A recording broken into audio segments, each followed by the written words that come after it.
16ই ডিসেম্বরে আমি আজ এসে এই জাহাজটা দেখলাম, প্রথমবারই দেখেছি।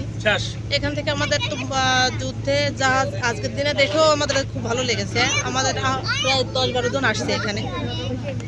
এখানে আমার আগে থেকে জানা ছিল না, অনেক কিছুই জানা ছিল না যে এখানে ভিতরে কি আছে বা এটার ব্যবহার কি, তারপরে এনাদের যে মানে কার্যক্রমগুলা, যে এখানে নদীতে বা সাগরে এনাদের কি কার্যক্রম থাকে এইগুলা জানলাম এখান থেকে এসে। আমার এখানে এসে খুবই ভালো লেগেছে। মহান বিজয় দিবস উপলক্ষে বাংলাদেশ কোস্টগার্ড পশ্চিম জোনের 2টি জাহাজ বিসিজিএস কামরুজ্জামান এবং বিসিজিএস তৌহিদ দুপুর 12টা থেকে বিকাল 4টা পর্যন্ত জনসাধারণের জন্য উন্মুক্ত করা হয়।